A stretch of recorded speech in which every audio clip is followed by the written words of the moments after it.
21वीं सदी में दुनिया का सबसे वैल्यूएबल रिसोर्स क्या है? गोल्ड, ऑयल या फिर आर्टिफिशियल इंटेलिजेंस? नहीं, आज दुनिया की सबसे पावरफुल करेंसी है डेटा। और शायद आपको पता भी नहीं है कि आप हर दिन इसे फ्री में डिस्ट्रीब्यूट कर रहे हो। जब आप इंस्टाग्राम स्क्रॉल करते हो, गूगल मैप्स यूज करते हो, यूपीआई पेमेंट करते हो या ऑनलाइन शॉपिंग करते हो, तब आप सिर्फ इंटरनेट यूज नहीं कर रहे होते, आप अपनी डिजिटल आइडेंटिटी क्रिएट कर रहे होते हो। पर एक वक्त ऐसा था जब इंडिया में आपके पर्सनल डेटा को प्रोटेक्ट करने के लिए कोई डेडिकेटेड लॉ ही नहीं था। एक सिंपल सवाल पूछा जा रहा था, आखिर तुम्हारे डेटा का मालिक कौन है?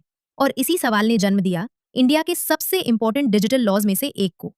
ये है कहानी digital personal data protection act 2023। एक ऐसे लॉ की कहानी जिसने इंडिया में डिजिटल प्राइवेसी का फ्यूचर बदल दिया। लेकिन इस कहानी की शुरुआत 2023 में नहीं बल्कि 2017 में हुई थी, जब सुप्रीम कोर्ट ने एक हिस्टोरिक जजमेंट दिया। 24 अगस्त 2017, एक ऐसा दिन जिसने इंडिया के डिजिटल फ्यूचर को हमेशा के लिए बदल दिया। सुप्रीम कोर्ट ने जस्टिस के.एस. पुट्टास्वामी केस में एक हिस्टोरिक डिसीजन दिया। कोर्ट ने कहा, privacy is a fundamental right, यानी आपकी पर्सनल लाइफ, आपकी पर्सनल इंफॉर्मेशन और आपका पर्सनल डेटा कॉन्स्टिट्यूशन की प्रोटेक्शन के अंडर आता है। लेकिन एक प्रॉब्लम अभी भी बाकी थी। राइट तो मिल गया, पर उस राइट को प्रोटेक्ट कैसे किया जाए?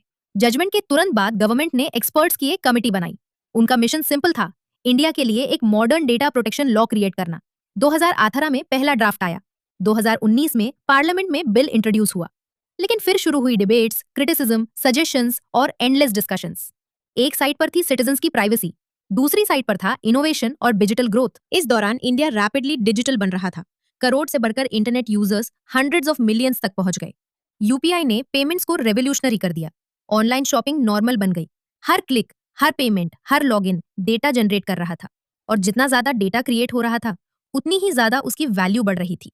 2022 में गवर्नमेंट ने पुराना ड्राफ्ट वापस लिया, एक नया फ्रेमवर्क तैयार हुआ। और फिर आया अगस्त 2023। ईयर्स ऑफ डिस्कशंस के बाद digital personal data protection bill parliament में इंट्रोड्यूस हुआ।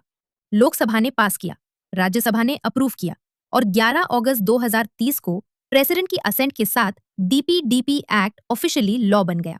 अब सवाल था, इस लॉ ने ऑर्डिनरी सिटीजन्स के लिए क्या बदला?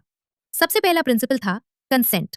अब कंपनी सिंपली आपका पर्सनल डेटा कलेक्ट करके यूज नहीं कर सकती, उन्हें आपसे परमिशन लेनी होगी और परमिशन क्लियर लैंग्वेज में लेनी होगी। डीपीडीपी एक्ट ने सिटीजन्स को पावरफुल डिजिटल राइट्स दिए। आप पूछ सकते हो, मेरा डेटा किस पर्पस के लिए यूज हो रहा है? आप इनकरेक्ट इन्फॉर्मेशन को करेक्ट करवा सकते हो और कई सिचुएशंस में डेटा डिलीट करने की रिक्वेस्ट भी कर सकते हो। सिंपल वर्ड्स में, कंट्रोल वापस सिटीजन के हाथ में दिया गया। लॉ ने चिल्ड्रन के डेटा को स्पेशल प्रोटेक्शन दी। कंपनीज को पेरेंटल कंसेंट लेना होगा और चिल्ड्रंस डेटा को एक्सप्लॉइट करने वाले प्रैक्टिसेस पर रेस्ट्रिक्शंस लगाई गई। Because digital safety begins with the youngest users. लेकिन राइट्स तभी मीनिंगफुल होते हैं जब रूल्स तोड़ने पर कॉन्सिक्वेंसेस भी हो। इसीलिए डीपीडीपी एक्ट ने स्ट्रिक्ट पेनल्टीज इंट्रोड्यूस की।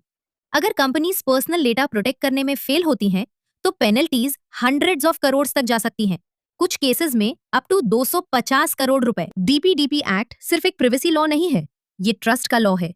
एक ऐसा फ्रेमवर्क जो सिटीजन्स को राइट्स देता है और बिजनेसेस को रिस्पॉन्सिबिलिटी, ताकि डिजिटल इंडिया सिर्फ पावरफुल ही नहीं, सेफ भी हो। 2017 में सुप्रीम कोर्ट ने कहा, privacy is a fundamental right. 2023 में इंडिया ने उस राइट को प्रोटेक्ट करने के लिए एक लॉ बना दिया। और इस पूरी कहानी का मैसेज सिर्फ इतना है, data may be the currency of the digital age, but the ownership belongs to you.